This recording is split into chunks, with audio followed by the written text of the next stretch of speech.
Bismillahirrahmanirrahim. Dear students, welcome to second year at Aspire College Ucada campus. We are going to start second year biology chapter number 1, that's name homeostasis. Homeostasis का लफ्ज़ी मतलब है इतदाल, तवाज़ुन। बैरूनी माहौल में the word homeostasis is derived from two words, homeo that means same, stasis that means state or condition.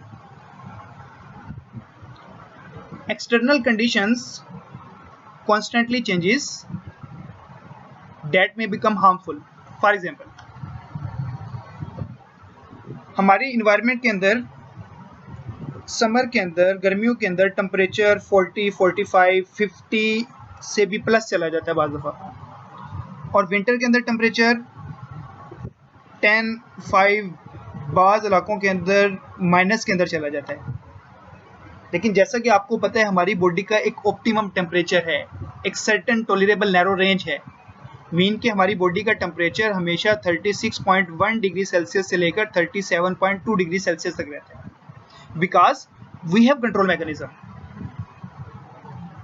That resist changes in external environment. Internal condition constantly adjusted that remains within narrow range. Homeostasis की define है maintenance of internal environment despite changes in external environment. External environment में changes आने के बावजूद, fluctuations आने के बावजूद internal environment के अंदर मेंटेनेंस रखना, इंटरनल इन्वायरमेंट को मेंटेन रखना होम्योस्टेसिस कहलाता है.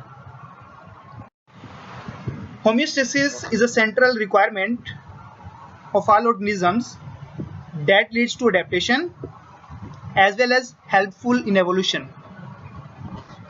इसका मतलब ये है कि अगर ऑर्गेनिजम्स के अंदर होम्योस्टेसिस नहीं होगी तो ऑर्गेनिज्म सर्वाइव नहीं कर सकेगा, और जब ऑर्गेनिज्म सर्वाइव नहीं करेगा तो अडेप्टेशन नहीं होगी. तो इसी वजह से ऑर्गेनिजम्स के सर्वाइवल के लिए ज़रूरी है कि वो उसके अंदर होम्योस्टेसिस हो. जब होम्योस्टेसिस होगी तो अडेप्टेशन होगी, और जब अडेप्टेशन होगी ऑर्गेनिजम्स के अंदर अडेप्टिव फीचर्स डेवलप होंगे तो एवोल्यूशन होगी. तो results of evolution different for each species suitable to its surrounding. ये बात यहाँ पर समझना ज़रूरी है. एवोल्यूशन का पैटर्न, इन्वायरमेंट का अफेक्ट और एवोल्यूशन की स्पीड डिफरेंट इन्वायरमेंट और डिफरेंट स्पीशीज की डिफरेंट होती है. फॉर एग्जांपल, एक्वेटिक इन्वायरमेंट के अंदर एवोल्यूशन का पैटर्न और है, एक्वेटिक इन्वायरमेंट के बाद टेरेस्ट्रियल इन्वायरमेंट के अंदर एवोल्यूशन का पैटर्न हो रहा है. इसी तरह से टेम्परेचर के लिहाज से ट्रॉपिकल रीजन के अंदर जो स्पीशीज पाई जाती हैं, सब ट्रॉपिकल रीजन के अंदर, टेम्परेट रीजन के अंदर और पोलर रीजन्स के अंदर they have different pattern of evolution because they have different environment. Environment के अंदर जो फैक्टर चेंज होते हैं उनके अंदर से जो मोस्टली जो डिस्कस करते हैं जी हम वाटर, साल्ट्स और हीट. होम्योस्टेसिस के जो डिफरेंट वे हैं, तो हमारे पास जी पहला वे osmo regulation, regulation of water and salts. Osmo regulation is derived from two words, osmo that mean water and salts and regulation mean maintenance. इसकी आप लोग एग्जांपल लिख सकते हैं ऑस्मो रेगुलेशन की. Concentration of glucose in our blood is 80 to 120 milligram पर 100 ml. इसी तरह से जी हमारे पास नेक्स्ट है ji thermo regulation. Therm mean heat, regulation mean maintain. Regulation of heat to a certain tolerable narrow range is called thermo regulation. इसकी example आप लोग लिख सकते हैं. For example, optimum body temperature of our body is 36.1 degree Celsius to 37.2 degree Celsius. Next हमारे पास है control system. ये आपको एक ये डायग्राम ये नजर आ रही है. इस डायग्राम को जरा गौर से देखते हैं.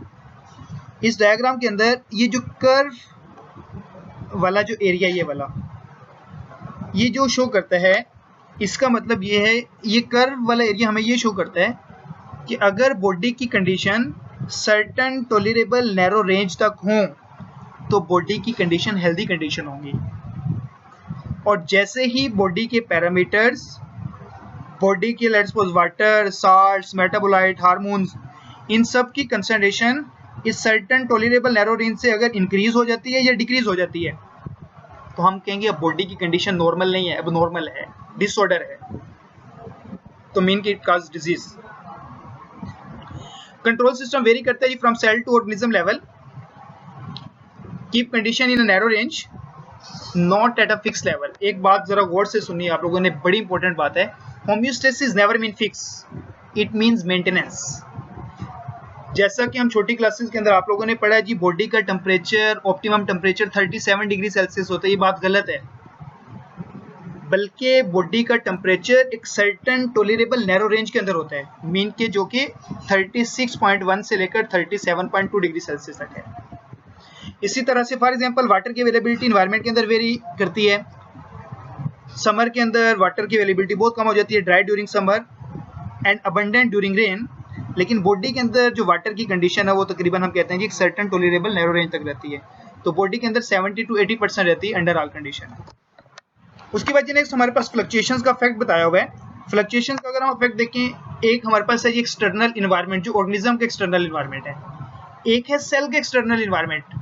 दो सेल के दरमियान जो स्पेस पाई जाती है उसको हम कहते हैं इंटरस्टिशियल फ्लूइड, वो सेल के एक्सटर्नल इन्वायरमेंट है। एक सेल का है internal environment.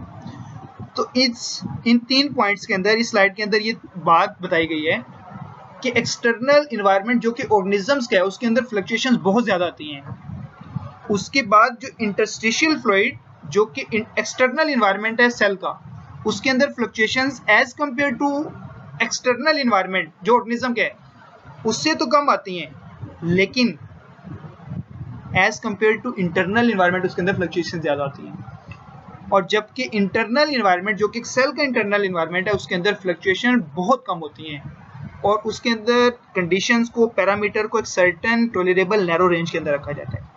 Interstitial fluid is external to cell. Water, salts, metabolites, hormones kept within required range. Next हमारे पास है कंट्रोल सिस्टम। कंट्रोल सिस्टम की एग्जांपल है physical control system, for example refrigerator, iron, air conditioner. Control system के 3 basic parts होते हैं। First one is receptor that detect environmental changes, for example thermometer.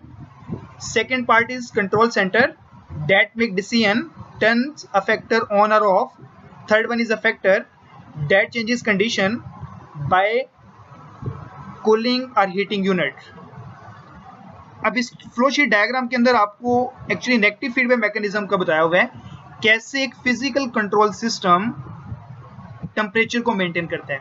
For example हम कहते हैं जी हमारे पास जो रूम का जो हमारे पास टेम्परेचर, जो कंफर्टेबल रूम टेम्परेचर है वो हमारे पास है 68 डिग्री सेल्सियस। जैसे ही रूम का टेम्परेचर 68 डिग्री फ़ारेनहाइट से इंक्रीज होता है तो थर्मोस्टेट उस टेम्परेचर को डिटेक्ट कर लेता है। For example temperature 70 degree Fahrenheit हो गया तो इसको थर्मोस्टेट क्या करेंगे, डिटेक्ट करेंगे। Thermostat signals heater to turn off. अब थर्मोस्टेट हीटर को सिग्नल भेजेगा और इस तरह से हीटर क्या हो जाएगा, ऑफ हो जाएगा। जैसे हीटर ऑफ होगा हीट प्रोडक्शन बंद हो जाएगी और दोबारा टेम्परेचर कितना हो जाएगा, रूम कूल होना शुरू हो जाएगा। इसको हम क्या कहेंगे, ये है हमारे पास फिजिकल कंट्रोल सिस्टम। तो फिजिकल कंट्रोल सिस्टम के अंदर टेम्परेचर इंक्रीज होना, यहाँ पर ये स्टिमुलस है, थर्मोस्टेट यहाँ पर रिसेप्टर है, और उसके बाद जो हमारे पास कूलिंग, जो हमारे पास हीटर, ये हमारे पास ये अफेक्टर है, और जो टेम्परेचर कम हो जाना, रूम का कूल हो जाना हमारे पास क्या है जी, रिस्पॉन्स है। इसी तरह से जी दूसरी तरफ जो हमारे पास एग्जांपल है, अगर room is too cold, mean कि अगर रूम का टेम्परेचर 68 से 66 डिग्री फ़ारेनहाइट हो जाता है तो आप क्या होंगे, अब thermostat signal heater to run off. Thermostat क्या करेगा, हीटर को सिग्नल सेंड करेगा और हीटर को ऑन कर देगा, और जैसे ही हीटर ऑन होगा हीट प्रोड्यूस होना शुरू हो जाएगी और रूम क्या हो जाएगा, वार्म अप हो जाएगा। इस तरह से रूम का टेम्परेचर 68 डिग्री सेल्सियस मेंटेन हो जाता है।